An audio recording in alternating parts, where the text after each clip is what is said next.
Bonjour à tous, on se retrouve pour les explications du Sifuri. Sifuri provient du Swahili et signifie 0.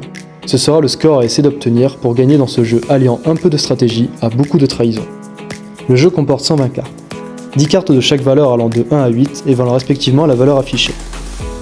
9 cartes magicien, 9 cartes escroc, 9 cartes oracle, valant toutes 10 points. Et qui ont des pouvoirs.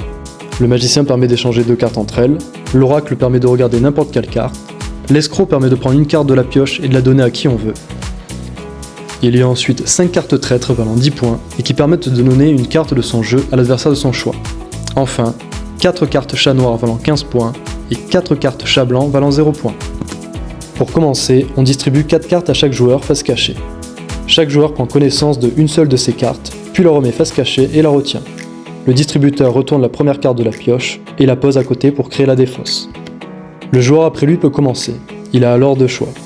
Choisir la carte au sommet de la pioche ou choisir la carte au sommet de la défausse. Il regarde cette carte et a à nouveau deux choix.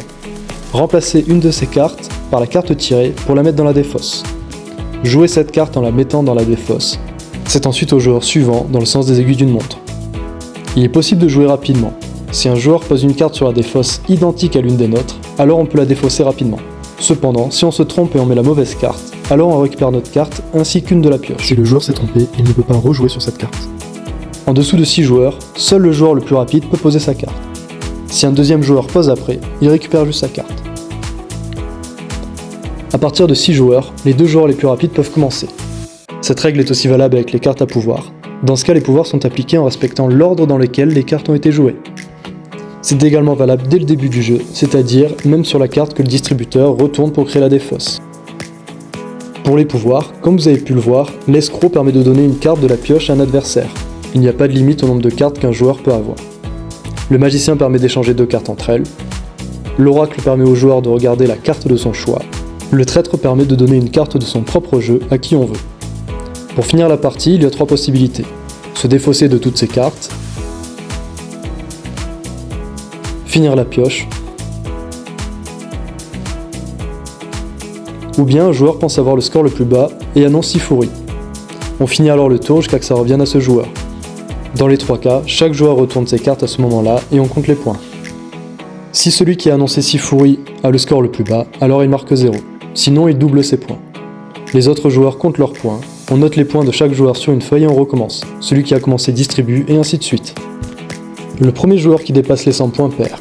On fait alors le classement en fonction des points de chacun. On peut jouer de 2 à 10 joueurs à partir de 8 ans.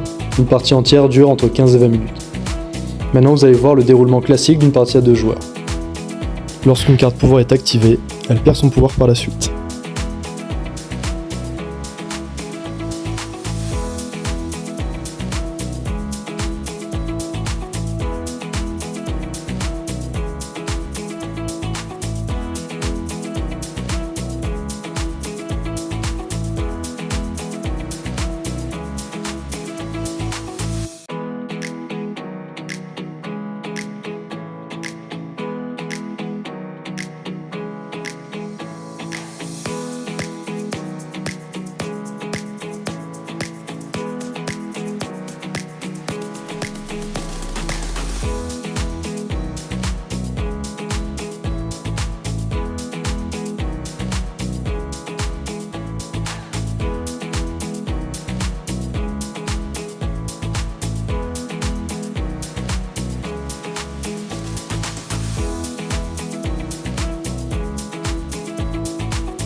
Merci d'avoir regardé et bon jeu à tous.